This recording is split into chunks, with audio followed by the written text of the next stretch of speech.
తదుపరి కర్కాటక రాశి.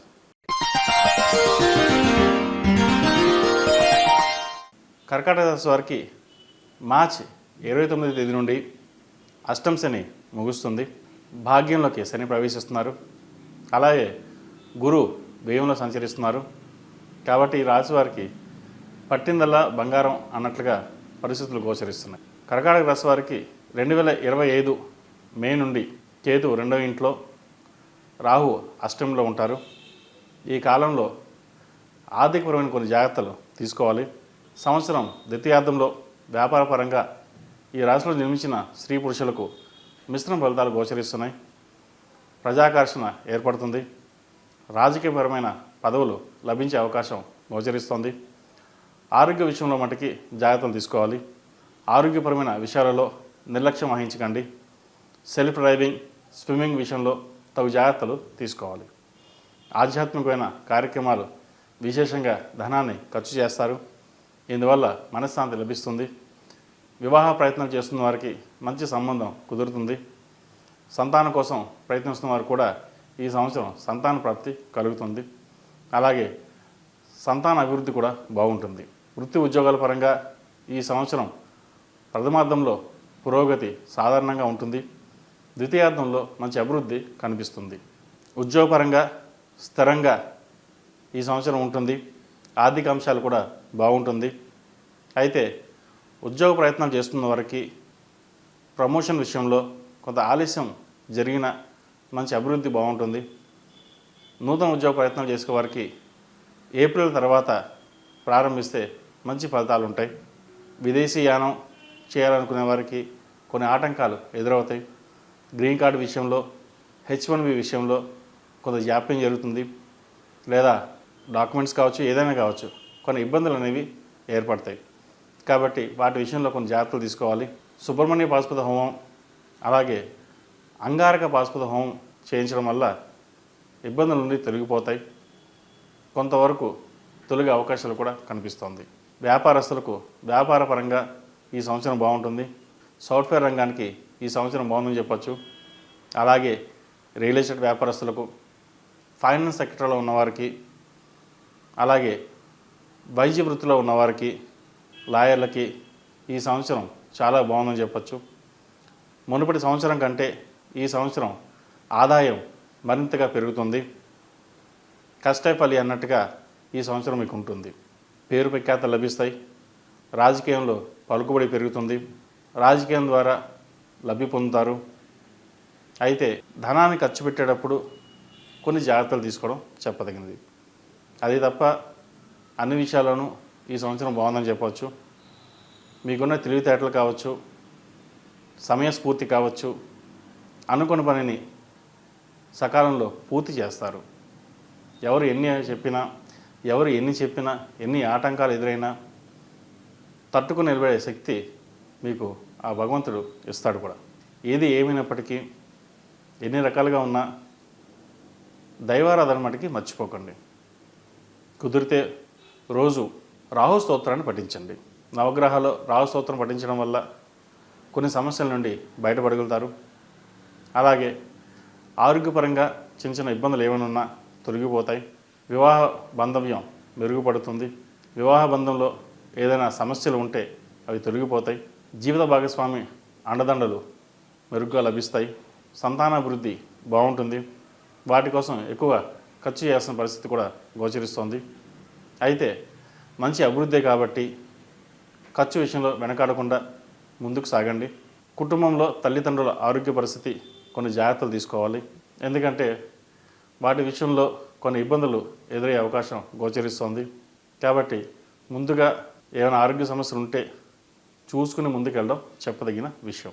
సినిమా, కళారంగాల వారికి ఈ సంవత్సరం బాగుంటుంది. ఆదాయం బాగుంటుంది. పేరు ప్రఖ్యాతలు లభిస్తాయి. వచ్చిన ధనాన్ని సక్రమంగా నిర్వర్తించండి. భూములు కొనడం కానీ, ఫ్లాట్స్ కానీ, ఇల్లు కానీ, బంగారంలో ఇన్వెస్ట్మెంట్ చేయండి. అవి భవిష్యత్తులో మీకు మెరుగుపడే విధంగా ఉంటాయి. ఎందుకంటే షేర్ మార్కెట్లో పెట్టి లేదా అప్పు ఇచ్చే కంటే ధనాన్ని స్థిరంగా వృద్ధి చేయడం అనేది చెప్పదగిన విషయం. ఎందుకంటే మీరు చేయాలనుకుంటారు, ఒకసారి చేయలేకపోతారు. కాబట్టి ఇటువంటి విషయాల్లో తొందరపాటు నిర్ణయాలు కాకుండా ముందుకు వెళ్ళడం చెప్పదగినది. జీవిత భాగస్వామి సలహాలు సూచనలు ఎంతో తీసుకోవడం మేలు. ఎందుకంటే ఒక్కొక్కసారి మీ అంచనాలు తప్పు అవుతుంటాయి. కాబట్టి ఆ అంచనాలు తప్పు కాకుండా ఒకసారి పరిశీలించుకొని ఏదైనా సరే ఇంట్లో వాళ్ళతో కానీ భాగస్వామితో కానీ డిస్కస్ చేసుకుని ముందుకు వెళ్ళడం చెప్పదగినది. వ్యాపారంలో అయినా సరే భాగస్వామితో డిస్కషన్ చేసుకుని వెళ్ళడం చెప్పదగినది. విద్యార్థులకు అన్ని విధాలుగా అనుకూలమైన ఫలితాలు ఉంటాయి. విజయప్రాప్తి సంప్రాప్తిస్తుంది. పోటీ పరీక్షల్లో అనుకూలమైన ఫలితాలు సాధించగలుగుతారు. విదేశీకి సంబంధించిన విషయాలు అనుకూలిస్తాయి. గ్రీన్ కార్డ్ H1B కోసం ప్రయత్నిస్తున్న వారికి ఈ సంవత్సరం వచ్చే అవకాశం గోచరిస్తుంది. విదేశాల్లో ఉద్యోగం కోసం ప్రయత్నిస్తున్న వారికి ఈ అవకాశం వర్తిస్తుంది. శుభకార్యాలు శక్తి వంచన లేకుండా కృషికి చేసి అనుకూలమైన ఫలితాలు సాధించగలుగుతారు. కుటుంబ పురోగతి, సంతాన పురోగతి అన్ని విధాలుగా బాగుంటుంది. భూయోగం లభిస్తుంది. సంవత్సరం ద్వితీయార్థంలో స్థానచలనానికి అవకాశం ఉంది. అదనపు బాధ్యతలు, ప్రమోషన్లు లభించవచ్చు. వృత్తి ఉద్యోగాల పరంగా ఒడిదుడుకు ఎదుర్కొంటున్న వారికి తాత్కాలికంగా కొన్ని ప్రయోజనాలు కలిసి వస్తాయి. నూతన భాగస్వామితో కలిసి కొత్త వ్యాపారాన్ని ప్రారంభిస్తారు. వ్యాపారంలో లాభాలు సంతృప్తికరంగానే ఉంటాయి. కుటుంబంలో బంధువులతోటి ఏకాభిప్రాయం సాధించి సమస్యలను పరిష్కరించగలుగుతారు. సంతానానికి సంబంధించిన విద్యా విషయంలో ఖర్చు చాలా ఎక్కువ అవుతుంది. ఇందుకు సంబంధించిన రుణాలు చేయవలసిన పరిస్థితి కూడా ఏర్పడుతుంది. అవి నిర్విఘ్నంగా చేయగలుగుతారు కూడా. అయితే చెప్పుడు మాటకి వినవద్దు. ప్రత్యక్ష పర్యవేక్షణ ద్వారా నిజాలు తెలుసుకుని ముందుకు వెళ్ళండి. మేలు జరుగుతుంది. అపార్థాలకి అపోహలకి దూరంగా ఉండాలి. ఈ సంవత్సరం ఈ రాశి వారికి ప్రథమార్థం కంటే ద్వితీయార్థంలో ఆర్థిక పరిస్థితి మెరుగుపడుతుంది. భూయోగం, గృహయోగం లభిస్తుంది. అలాగే మీకు రావాల్సిన స్థిరాస్తులు కావచ్చు, లిటికేషన్లో ఉన్న భూములు కావచ్చు, కోర్టు వ్యవహారాలకు సంబంధించిన వ్యవహారాలు కావచ్చు, ఈ సంవత్సరం మీకు అనుకూలంగా లభిస్తుంది. మొత్తం మీద గడిచిన 2.5 సంవత్సరాల కంటే ఈ సంవత్సరం వీరికి ఎంతో లాభదాయకంగాను, వివాహం కాని వారికి వివాహ ప్రయత్నాలు చేసుకోవచ్చు. పునర్వివాహ ప్రయత్నాలు చేసుకున్న వారికి ఈ సంవత్సరం వివాహాలు అయ్యే అవకాశం గోచరిస్తుంది. ఎన్ని సంబంధాలు వచ్చినా వెనక్కి వెళ్ళడం జరుగుతూ ఉంటుంది. జాతకరీత్యా కావచ్చు, గోచారీత్యా కావచ్చు, ఏవైతే అడ్డంకులు ఉన్నాయో అవి ఈ సంవత్సరం తొలగిపోతాయి. మొత్తం మీద ఈ సంవత్సరం శుభప్రదంగా ఉంటుందని చెప్పవచ్చు. ఏ విషయాన్ని సరే 1కి 4 సార్లు ఆలోచించి నిర్ణయాలు తీసుకోండి. తద్వారా లాభాలు కావచ్చు, వ్యయాలు కావచ్చు, ఇబ్బందులు లేకుండా చూసుకోవడానికి వీలు కుదురుతుంది. ఈ రాశివారు ముఖ్యంగా అంగారక పాశుపత హోమం చేయించడం, అంగారక స్తోత్రం పఠించడం చెప్పదగినది. కుజుడికి జపం చేసుకోవాలి. ప్రతిరోజు కుజుడికి సంబంధించిన స్తోత్రం 54 సార్లు లేదా 108 సార్లు పఠించినట్లయితే మంచి ఫలితాలు సాధించగలుగుతారు. ఈ రాశివారు ప్రతిరోజు ప్రతినిత్యం హనుమాన్ చాలీసా, మనీ సూక్తం చదవడం మంచిది. 8 మంగళవారాలు ఆంజనేయ స్వామికి ఆకుపూజ చేసి 9వ మంగళవారం నాడు వడమాల వేయండి. మంచి ఫలితాలు ఉంటాయి.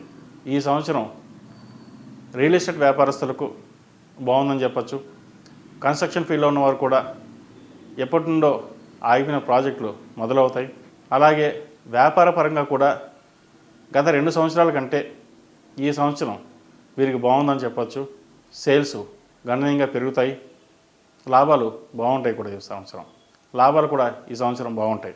భాగస్వామి వ్యాపారాలు కావచ్చు, సింగిల్గా చేసే వ్యాపారాలు కావచ్చు, ఐరన్ ఇండస్ట్రీ, సిమెంట్ ఇండస్ట్రీ, వీరందరికీ ఈ సంవత్సరం బాగుందని చెప్పవచ్చు.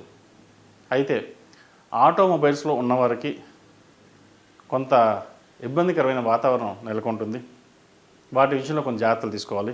రాజకీయ రంగంలో ఉన్న వారికి రాజకీయ పరంగా ఈ సంవత్సరం బాగుంటుంది. పేరు ప్రఖ్యాతలు లభిస్తాయి. అనుకున్న నామినేటెడ్ పోస్టులు ఏదైతే ఎప్పటి నుంచో వెయిట్ చేస్తున్నారో అవి వచ్చే సూచనలు కూడా కనిపిస్తుంది. నరదిష్టి అధికంగా ఉంటుంది వీరికి. జనంలో ప్రజాభిమానం ఎక్కువగా ఉన్నా కూడా మధ్యవర్తులు కావచ్చు, నరదిష్టి కావచ్చు, పేరు ప్రఖ్యాతలు తగ్గే అవకాశం గోచరిస్తుంది. కాబట్టి వీటి విషయంలో వారి పర్యవేక్షణ ప్రత్యేకంగా చేసుకుని ముందుకెళ్ళడం చెప్పదగినది. ముఖ్యంగా వ్యాపారస్తులు వ్యాపారపరంగా బాగుండడానికి మహాపాశుపత హోమం చేయించడం చెప్పదగిన సూచన. వివాహపరంగా భృగుపాశుపత హోమం, సంతానపరంగా సంతాన పాశుపత హోమం చేయించుకున్నట్లయితే మంచి ఫలితాలు సాధించగలుగుతారు.